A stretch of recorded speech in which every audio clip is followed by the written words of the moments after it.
Yeah, for sure. Okay, so let's get started. I saw that you sent me some homework, right? Yeah, I tried to attach directly in the platform, but I didn't have permission to do it. Oh, sorry, I'll So, change that for you. Okay, yeah. all right. So let's take a look. So you did a task 2 about an opinion question. Great. And awesome. Oh, good. You did a task 1.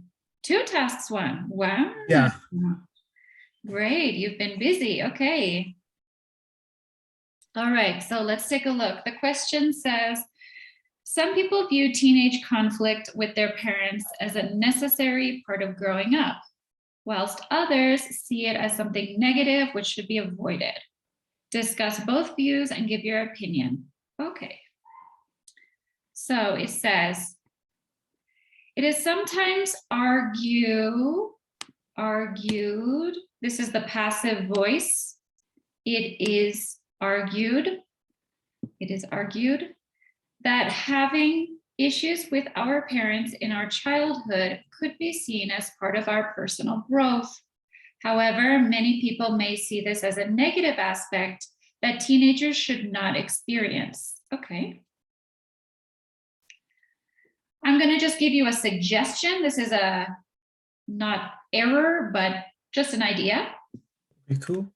However, many people see this as a negative experience that teenagers should not have to go through. I try to use experience, but because I've used it in the next paragraphs, I try to eliminate the first idea. I see. Okay. I thought it But just okay, but okay. Suggestion to go through an experience. That's kind of a, interesting vocabulary.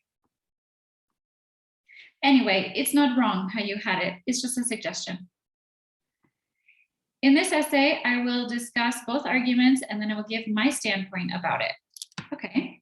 Also, another suggestion, I will give my standpoint on the issue. And I believe standpoint usually is one word. Okay. Sometimes children which have problems, usually when we're referring to people, we prefer the pronoun who. Children who have problems with their parents or with any family member are seen as if they had a lack of respect or values. Okay, good. We don't need that, but that's fine. Seen as if they had a lack of respect or values. For example, some parents may think that a well-behaved kid should be out of problems. Usually we say out of trouble. A common phrase is should stay out of trouble. I wrote it, but then I deleted it. Okay. Yeah, that's a common phrase, stay out of trouble. Should stay out of trouble and demonstrate obedience. Good. Obedience is with a B. Obedience. Demonstrate obedience to them. This is to say, good children should stay out of trouble and should stay out of trouble and should not be disrespectful. Okay. I feel now it sounds like this is repetitive. Yeah, I see too. Maybe we just delete that part. Okay. This is to say, good children should not be disrespectful to their parents. Okay, good. And nevertheless, children may conflict. Okay, children may conflict with their parents because they are learning how to deal with life issues and how to tackle them.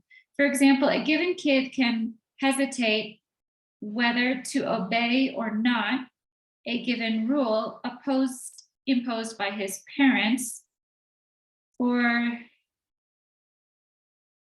for them to say that he will not Okay, like are you trying to say that they will purposefully go against their parents?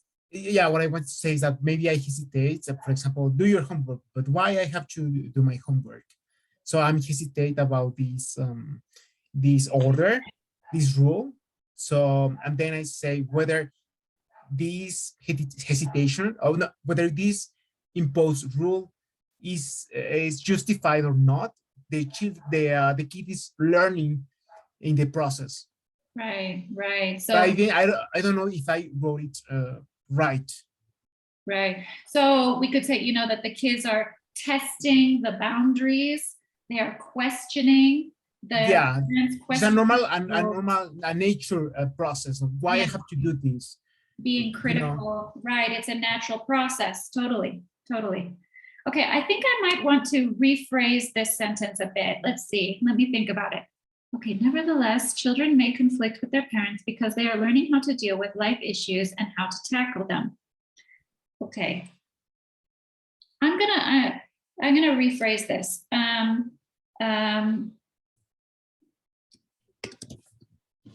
Well, we could keep the for example. Oops.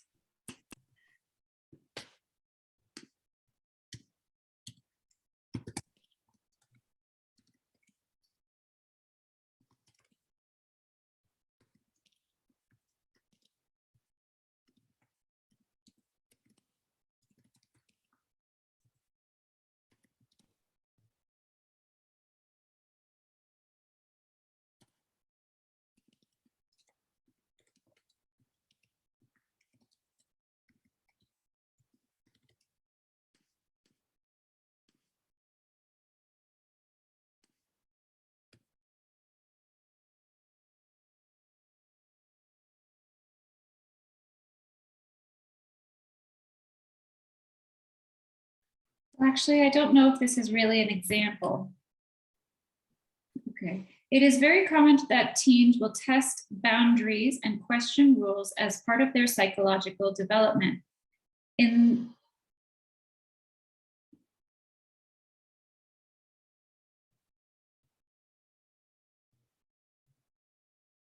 Okay, I'm going to give you, now that I changed this, I'm going to give you a new suggestion for this. It wasn't wrong, but.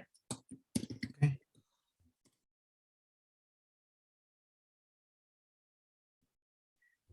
Whether the rule was dictated with or without a justified reason, the kid will learn from that experience and it will let them manage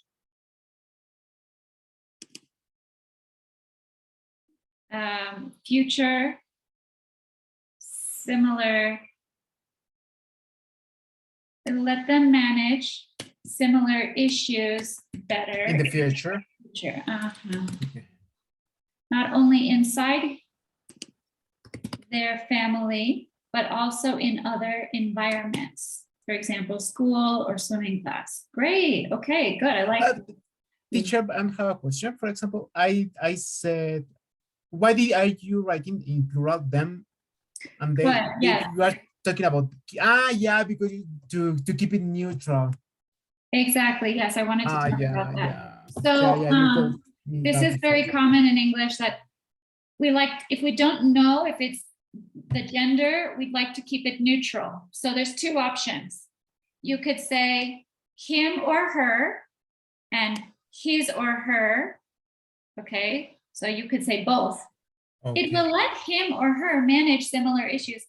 So you could say him or her, but sometimes that's a little bit long to say him or her.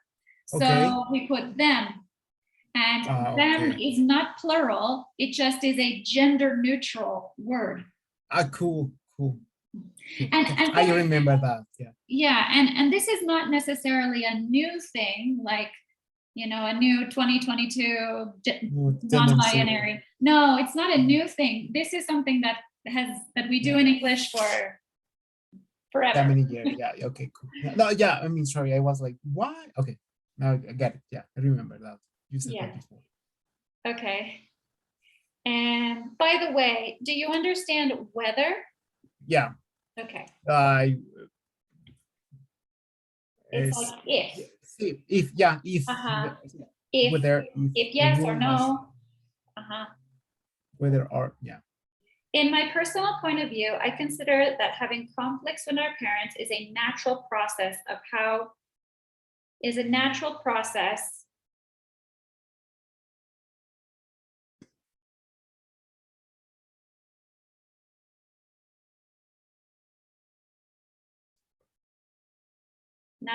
of how to get along with our life.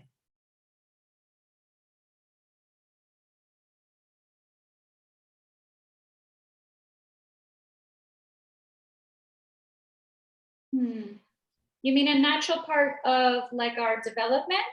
Yeah, what you paraphrase in the phrase, in the green phrase. Yeah. Oh, right. Is a natural part of our, is a natural process. When we are facing our life, when we Yeah, face. or I would say in growing up, or it's a natural process in learning how to deal with life, maybe both of those Okay. are options. And the starting point of how we demonstrate. Demonstrate our own personal character. Good, I like that. In this context, I do not consider this a negative aspect of a person. However, parents should pay attention to, you say pay attention to, how often their children have problems with them, and if the issues have any connection, double N, connection, in order to manage them easily. Okay. Sure. So I understand. So your answer is that no, it is not a negative, it is not something that should be avoided. It is a necessary part of growing up because it's part of our psychological development, testing boundaries. Yeah. Good. I like your viewpoint. I rewrote, in 4 minutes, I rewrote the second paragraph because I didn't get the idea at the beginning. So just, oh my God, I spent a lot of time. But then, okay, once I get it clear, I started to develop the whole idea. Right. Good. So yeah, the only sentence that I really had trouble with was here in the middle. That was the only part that that sentence was very confusing, and I thought it was very important to fix that. Okay. You know, besides that, everything was pretty clear. Okay. I just made some improvements to make it easier to understand. This is a good thing to remember about the. Yeah, I forgot that. Yeah, I will. All right. Repeat. Good. All right. And let's check your task 1. All right. This looks like a difficult one. Yeah, it was. The charts below give information on the ages of the populations of Yemen and Italy in 2000 and projections for 2050. Okay, 2000 and 2050. So just let me take a look here. What do we notice? Okay, so the ages of the populations. Okay, we have 0 to 14, 15 to 59, and 60 plus. Okay, so it looks like there will be more. Okay, so there will be more people in the 15 to 59 and less children. And in Italy, it's sort of the opposite, a little bit the opposite, because this category is reduced. So there but also in Yemen. Well, the category of 15 to 59 is reduced here in Italy. Will go down, and in Yemen that category, the black increases. Although in Yemen the number I see the number of children go down. In Italy, the number of The older people goes up. And this, the number of children stays the same. Here, the number of old people stays relatively similar. Okay. Okay, so actually this one maybe is not so difficult in the end. Not too bad. Yeah, for me it was. For you it was. Okay. Okay, the pie charts illustrate the percentage of people in 3 different age ranges for Yemen and Italy in the year 2000, and also a picture, also, and also. I think that I didn't erase the phrase. Okay, in Italy, and also forecast. And also forecast for the year 25. Yeah, maybe a forecast, and also a forecast for the year 2050. Great. Overall, we can see that in 2050 for Italy and Yemen, I'm going to put a comma there, middle age population will decrease, as well as let's say the middle age population will decrease as well as the young population.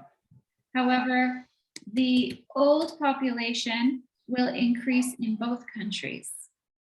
Yeah. So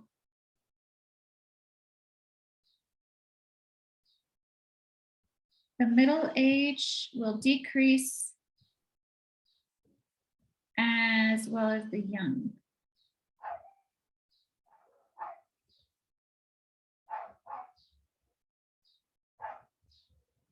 Well, I don't see that that is true. Wait, you're saying in 2050 for both countries, the middle age population will decrease? Let's take a look, but I'm not sure if that's true. So in this one, so the middle age is black. In this one, the middle age population increased. Mistake. Okay, so I think so. Okay, so for the overall sentence, what is the same? I think the only thing that is similar is that it's hard to say. The only thing that is similar is that for all of the countries, the middle age is almost the majority, except in this one. That's true. It's difficult to make an overall statement.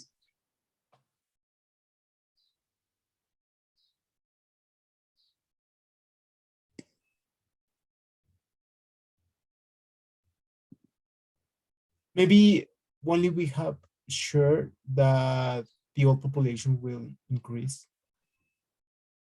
Sorry? Something that we really know that all population will increase in both countries. The older population will increase. That is true. Okay. Okay. Overall, we can see that in 2050 the older population, 60 plus years, will increase for both countries. Increase slightly, right? Increase slightly for both countries.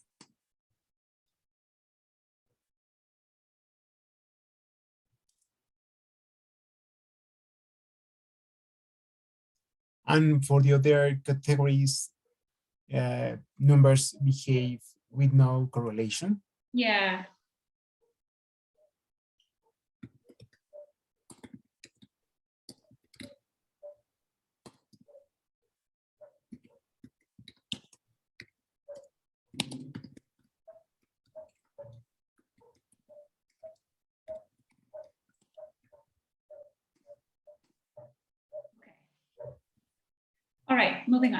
we can see that in 2050,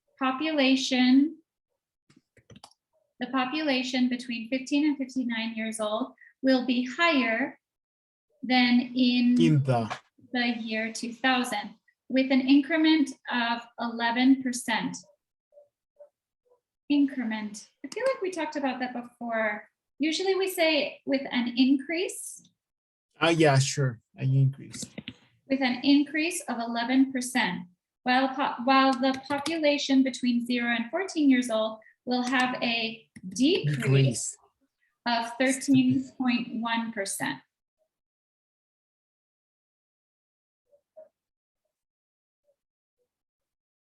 So,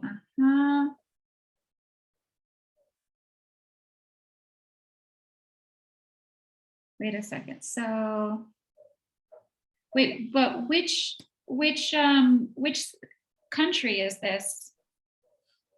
Yemen? I'm sorry, Yemen. Yeah, I'm sorry, I didn't specify that. That in 2050 relation. For Yemen, the population between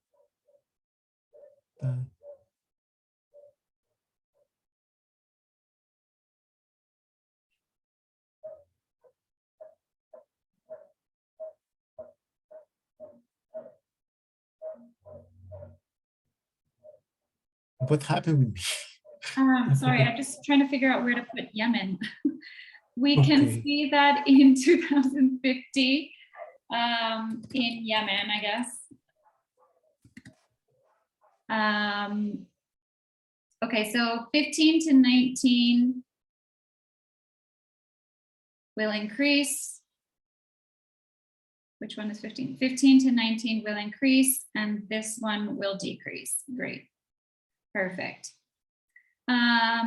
People between 60 years old and people 60 years and older, people 60 years and older will be slightly, okay, the number of people, or maybe the percentage of people 60 years and older will be slightly higher than in 2000, going from 3.6 to 5.7. Okay. On the other hand, middle-aged people, middle-aged people in Italy, I don't know. I think we have to say the percentage of, or the number of, the proportion, we could say proportion. Yeah. The proportion of middle-aged people in Italy will decrease considerably in 2050 from 61.6 to 46.2, while numbers for the older population will approximately double from 24 to 42. In addition, the young population will reduce by 3%. Okay, great. So we just had an error in the overall, and then in here, it's important to mention that this is Yemen. Be aware of the word increase and decrease. That's important. And those are the main things to pay attention to, right? Okay. For me, it was complicated. All right, the graph below gives information from a 2008 report about consumption of energy in the USA since 1980, with projections until 2030. US energy consumption by fuel. Okay, history projection. Whoa, quadrillion units. Okay. Petrol and oil, coal, natural gas, nuclear, solar, wind, and hydropower. Okay, so we can see that overall, nuclear, solar, wind, hydropower, these ones are not changing very much. Minimal change. Natural gas and coal both increase at a similar rate, similar, not exactly the same. They increase at a similar rate maybe until 2020 and then 15. 2015, and then after that natural gas levels out, Remains stable. yeah.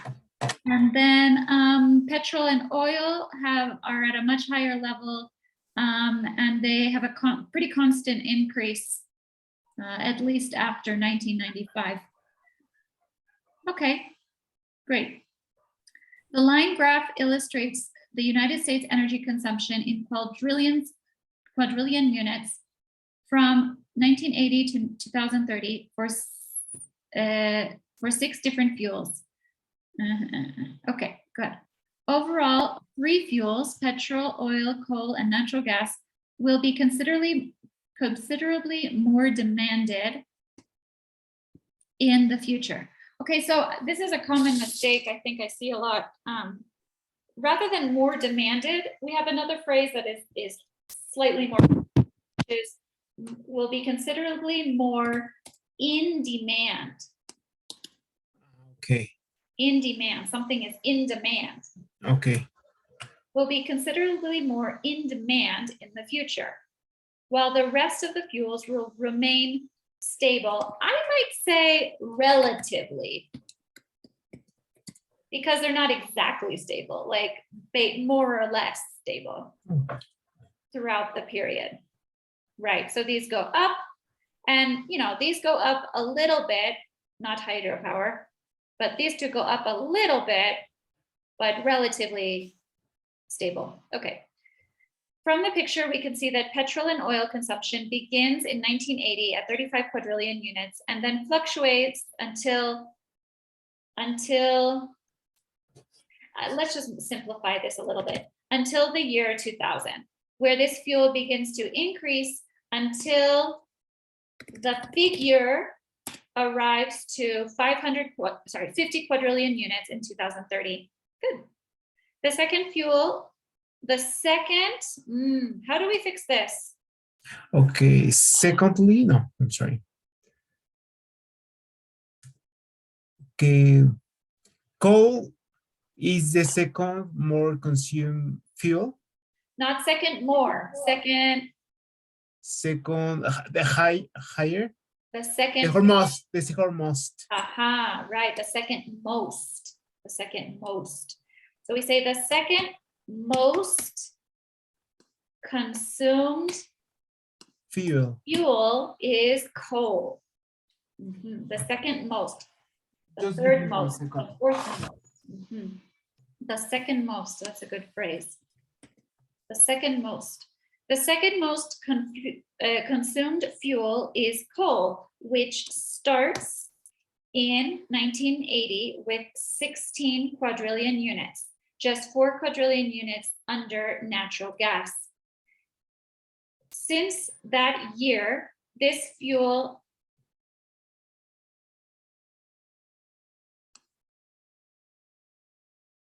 begins to fluctuate.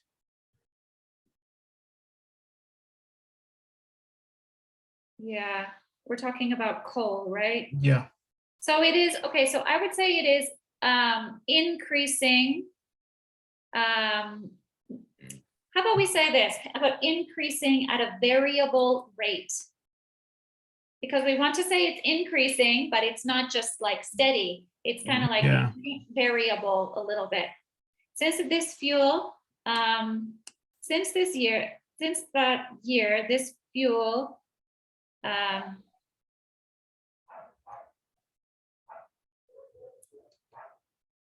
begins to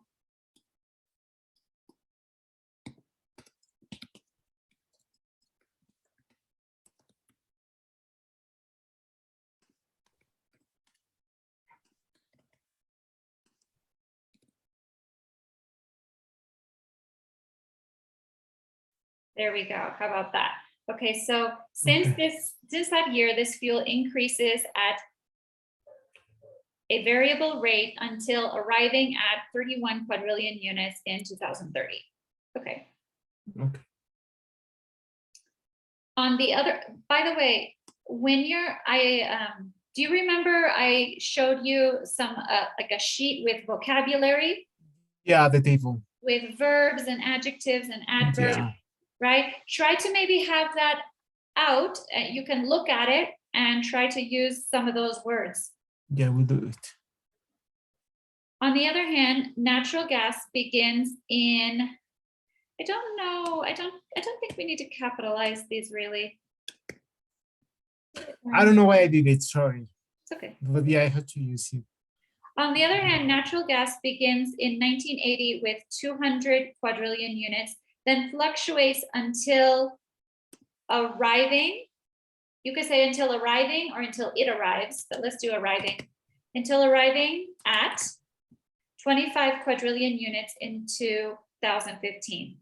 Okay, that's fine. Now, the only thing is that this is kind of repetitive from the last sentence. So maybe we can think of another way to say that. How about until reaching? Until reaching 25 quadrillion units in 2015. After that, its consumption remains fixed for the following years. Okay, fine. Finally, the tendency for nuclear, solar, wind, and hydropower energy is the same. I think you want to say trend. Trend. Yeah, I used trend and then I deleted. Yeah, we want to talk about the trend. The trend.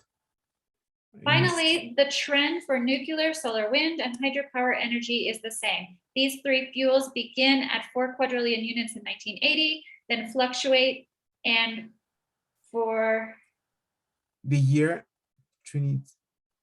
Oh, and from 2010.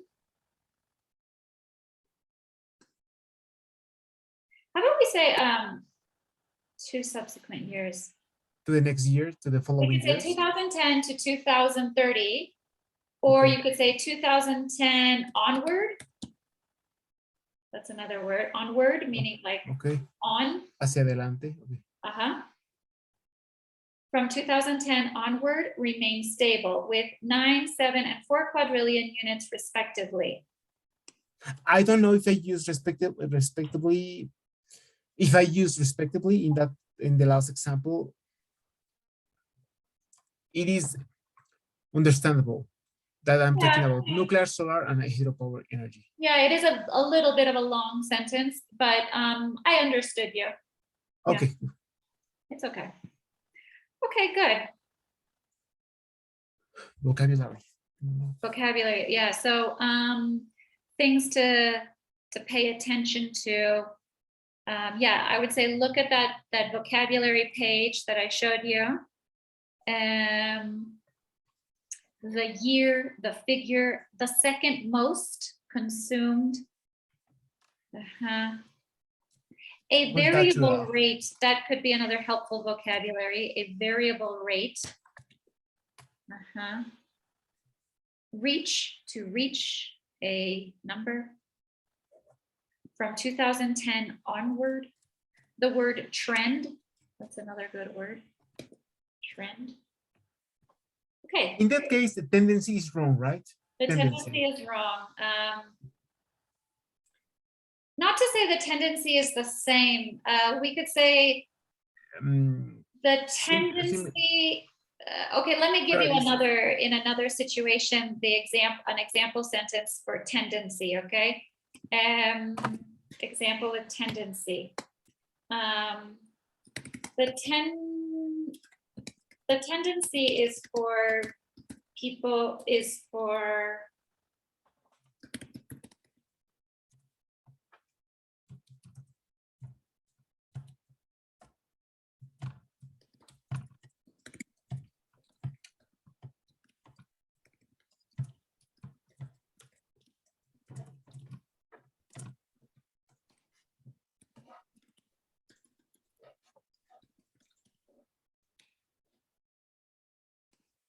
okay, maybe this could be a sentence.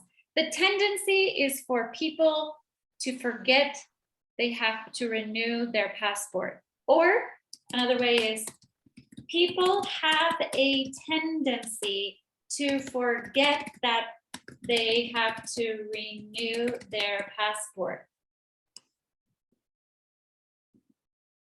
So these are both, people have a tendency to forget, or the tendency is for people to forget that.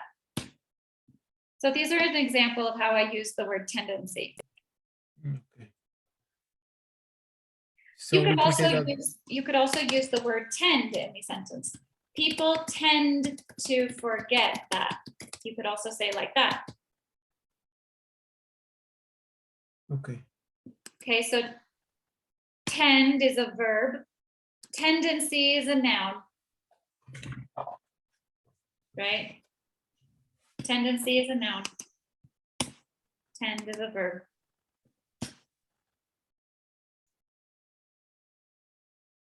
Okay. Okay. All right, any other questions about this one? No, I just have to analyze all the essay again. Yeah. And remember the words and how I use the words. Good, but it's a good practice. I think you are getting better at identifying the trends, right? Identifying quickly the patterns in the graph and organizing the information. Okay. I see that you're doing a better job with that, so that's great.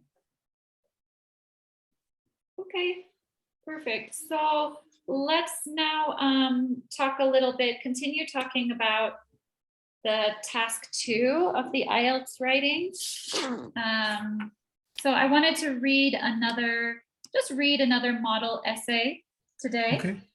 And maybe we can talk about the words in spite and despite, in spite of and despite. Also, by the way, I want to talk about this. Maybe we'll talk about this first. All the different types of task 2 writing questions that could appear on the Ielts. So I have kind of a list here. Common Ielts task 2 questions. Most of these we kind of already discussed, right? So, for example, advantages and disadvantages. We talked about that type, okay? The way that they ask the question could be different. There's different ways they could phrase the question. They could say, what are the advantages and disadvantages, the pros and cons, the benefits and drawbacks, the positive and negative effects, okay? Advantages and disadvantages. We also already talked about problem and solution essays, right? This one, it says discuss 2 opposing opinions. So it says discuss both views and give your opinions. What I did, right? Right. So you have to say, talk about both sides, both arguments, and then at the end, maybe you give your opinion. I have a question, teacher, while I was writing this essay, because I tried mentally to contrast each argument, but I didn't say no, because both arguments, one contrasts the other. So I don't have to contrast the first, for example, to talk about a negative aspect, then contrast it with a positive, and then to speak about the other positive aspect, and then to contrast it with a negative one. I don't know if I'm clear. So Yeah. So while I was writing it, I thought, okay, you don't have to do that because the first contrasts the other arguments, so you don't have to do it. But you only have to develop the first argument and then to develop the second, because they are contrasting themselves. Mm-hmm. And then to see what you think. That's to give fine. your opinion. Okay. That's fine. Yeah. Okay. Yeah, you could do one side and then the other side and then your opinion. Okay. Right. Okay. It depends on the question, right? Maybe you have more ideas. Maybe you do 1, 2, 1, 2, and then. But I think the way that you wrote yours is fine. You do one side, the other side, and your opinion. Okay, another type, also like an opinion question, is agree or disagree. This one could say, to what extent do you agree or disagree? You know, to what extent do you agree? What is your viewpoint?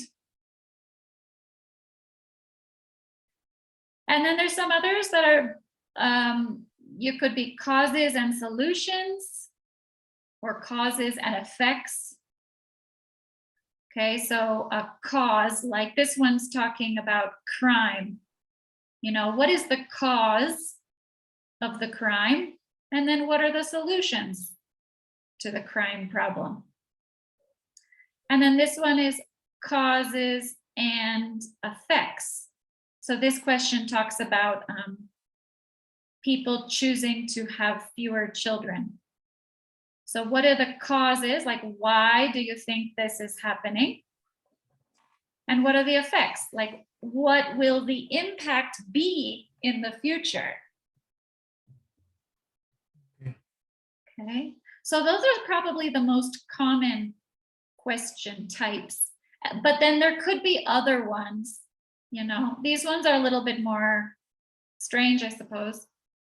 Like this one, how important do you think it is for countries to think about the future rather than concentrating on the present?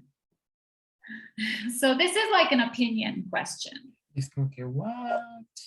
Yeah. Or this one, in today's world of advanced technology and science, we still greatly value artists such as writers, musicians, and painters. What can the arts tell us about life that science can't? So again, this is like sort of an opinion question, I suppose. So I think it's more open. So maybe I don't have to follow structure. Obviously, I have to introduce a paragraph, the body, and the conclusion, but I think it is more open. Yeah, obviously, yeah, you have to organize your ideas in a coherent, organized way, but yeah. Okay. Anyway, so as you continue to do practice writing, these are some good questions you could use for practice. Okay, I will. Okay, so let's take another look at another model essay. Oops, hold on a second. Here we go. So this one is a advantages and disadvantages essay. The question is, discuss the advantages and disadvantages of working from home. A topic we are very familiar with these days. Yeah. Okay, can you read it for me? Sure. Over the last 2 or 3 decades, the way that business is done has changed dramatically due to major advances in technology. As a result, a growing number of people are now choosing to work from the comfort of their own home. However, is this development positive, or are there more drawbacks than advantages? In this essay, I will explore the pros and cons of working from home and try to draw some conclusions. I will start by looking at the advantages. One of the major plus points of working remotely is the fact that you don't have to commute to work. Millions of people worldwide have to deal with rush hour traffic to make their way to the office. Obviously, this is not necessary if you turn your home into your place of work. Secondly, working at home gives you much more freedom to manage your working day. For example, if you work in an office, you are often asked to attend meetings and your timetable is decided for you. This is not the case when you work in an office at home. On the other hand, it can be very easy to get distracted if you're in your home environment. For instance, in this extremely tempting to turn on the television, go on realizing the garden, and make a personal phone call. Clearly, this distraction will dramatically reduce how much work you produce. Another major disadvantage of working from home is that people have much less contact with their colleagues. This can make them feel cut off despite the extra freedom they have working from home. What's more, daily contact with people at work is often how good friendships are made. To conclude, there are both positives and negatives to this way of working, in spite of the fact that it removes travel issues and gives us greater freedom. Many people find it difficult because of distraction at home and feeling is isolated. Personally, I believe that it's important to keep work and home life separate to find the right work-life balance. Okay. What do you think about that? Well, in my personal point of view, I think that if you are professional, you can work in your house without um, taking care of your office duties. So if you really are professional, you won't find distractions. If you're really professional, your children, your dog won't distract you from your duty and your issues. For example, my boss sometimes um, cancel the call between us, between the coworkers, because he has to attend or has to take care of his children. So the point here is like, why he do that? I mean, obviously, I understand that he has a family. He's in his house. He have to deal with them. But the point here, you have to be professional. You have to be to have priorities, and you don't manage how to organize your priorities. Obviously, for you will be most important your family than your co-workers, but we are not robots. We don't have to wait you on the call, or we don't have to, okay, because I don't have children, so I have to wait until you take again the call. So for me, it's kind of disrespectful. But once again, I understand, for example, so a little issues because my dog is barking, or my, I don't know, my father sometimes speak out loud. Obviously, I understand, but I mute the call. So issues that I can avoid easily. However, there are other issues, I wouldn't say more important, but more difficult to manage with your co-workers. And for me, it's a kind of disrespectful thing. So yeah, however, if you are professional, you can manage your professional life and your social life inside your house. Right. It's all about just creating systems in your life to Yeah, keep things organized and keep things professional. I mean, it's difficult for some people, they might have some yeah, circumstances that are making life complicated. Like maybe they don't have someone to take care of their children, but yeah, ideally people can find some sort of system to separate their work a little bit. but I think that people should know how to deal with that. Yeah, I mean, you understand they have children. I understand that we all have, I don't know, dogs or cats, or maybe you have siblings inside your house. They are speaking out loud.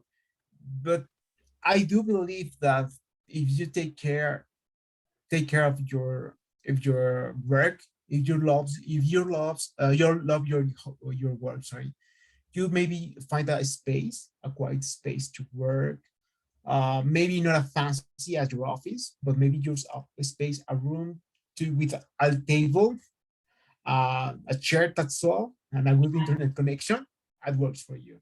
So Yeah. not all people can, and the people who are asking to, oh, we have to return to the office because all they have kids, all they cannot get along with their families, or they have to now deal with normal issues as, I don't know, to clean the house, to, I don't know, wash They have to deal with other dishes, issues like cleaning the house, like they have to manage other issues, like they have to deal with other issues, like, I don't know, taking care of their children, something like that. So uh-huh. yeah, Yeah, yeah. Right. Those are the people that want to go back to the office. They haven't been able to find that appropriate balance. Yeah, I agree with you that it is especially disrespectful when people don't have noise during a call, or they, like you said, your boss has to cancel all the time. That kind of thing. When you are disrespecting your coworkers, that's annoying. That's not nice, right? yeah, and he was the first to say, "Oh, we have to return to the office at least 2 days per week." So I replied to him like, "Do you prefer see my face rather than your children face? Doesn't make sense, right? So don't you love your family?" So his face was like, obviously I did it on purpose. But once he saw that, because inside our institution they remodel it, they change everything. So our institution, rather to be a governmental office, is more likely to be a Google office. So we have floor to play. We have, I don't know, it seems more comfortable, but we don't have a office. We don't have, you can take your coffee and a different chair. You have these fancy tables to chat with your coworkers. So because it's more interactive rather to be just like a normal governmental agency. So when he realized that people demolish his office because instead they put out just a little fancy table to chat with your coworkers, he decided not to return to the office. But because obviously we have to stay to sit with him. I mean, because they're open on a space, circular space to work, to interact with each other. Because as we know, home office is our priority in our institution. We don't have to attend. We don't have to attend anymore. Just in in a important case, but extreme case. Yeah. But we are in a pandemic. We cannot go to the office just on a normal day. So when he realized he didn't have the office, he changed his idea. Okay, we will return to the office, but just in case of this, or if the case is mandatory for us. But he changed his He speech. changed his mind. Yeah, I see. yeah. And what do you think about this issue about, they mention another thing here about contact with people at work is often how good friendships are made. What do you think about that? The idea of, and down here it says, and feeling isolated, that working from home makes you feel isolated. You don't have the social contact with people. What do you think about that? Well, in my personal, in my standpoint, I think that I disagree with that guy, because for me, I think that it's very difficult to find a good friendship inside your institution. Well, it depends on the institution, but for example, Excel, Excel and I, we were not closer, because obviously inside our office we have political issues, so I cannot be friend of him, because maybe he can use my personal secrets to Oh, speak about me in other office. So we take care of that. Maybe it is stupid, maybe for you. Oh my god, really? But that shit happens, right? That oh, shit happens and make it happen. So even I get closer with Excel after, in the pandemic situation, because we started to chat more on Facebook and WhatsApp. So I think that we were closer. Even I was his. I don't know how to translate in English, but I was his aval. The contact who gives you economic economical support in case you cannot pay the the rent. some, not everything said the rent, the financial aid. Oh, it was for So financial aid. I gave him a lot of my documents, my Yeah. data. Okay. So he find me as a friend. Again, Yeah. I obviously he's a good guy. But the point here, you have to take care of what they say of you, what they know from you.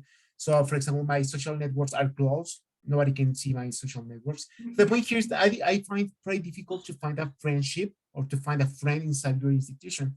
And I think that my friends are already made. I say I already in my childhood, in my Yeah.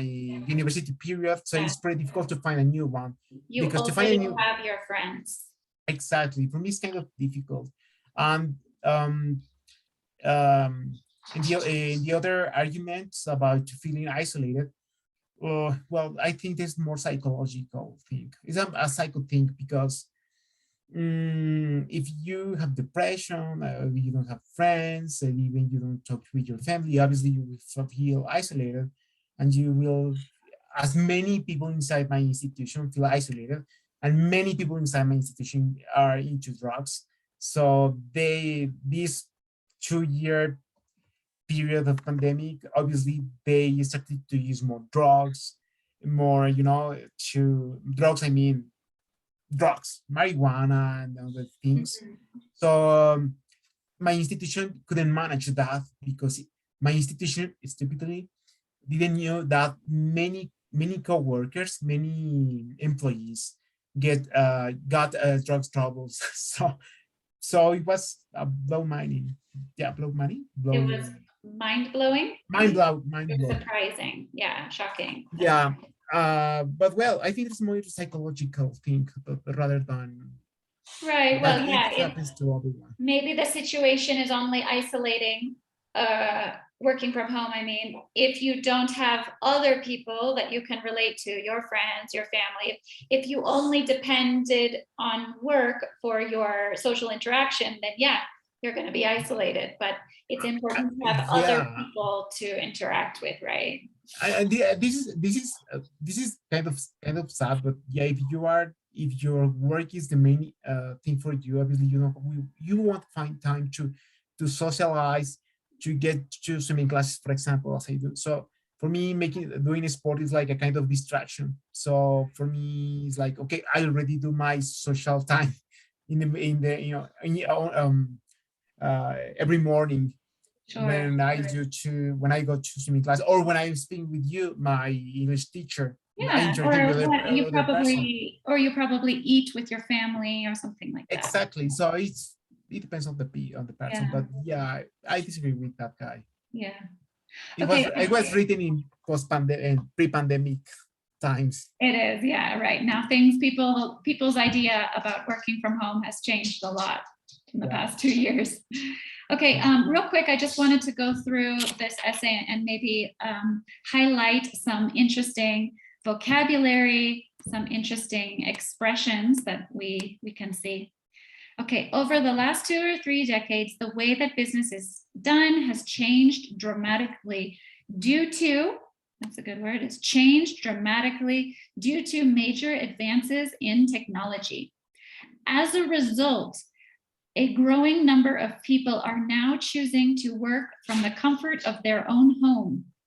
However, is this development positive, or are there more drawbacks than advantages?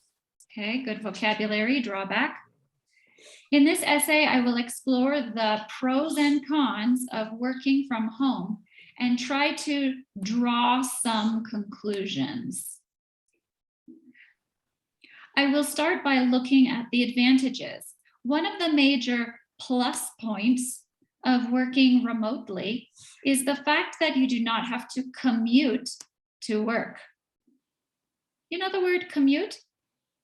To travel, to take the bus and to travel, the time you spend when you go to work. When you go to work, right? Millions of people worldwide have to deal with rush hour traffic to make their way to the office. Obviously, this is not necessary if you turn your home into your place of work. Secondly, working at home gives you much more freedom to manage your working day.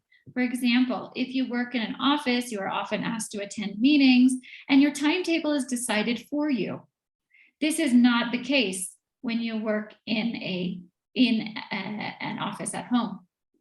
On the other hand, it can be very easy to get distracted if you are in your home environment. For instance, it is extremely tempting to turn on the television.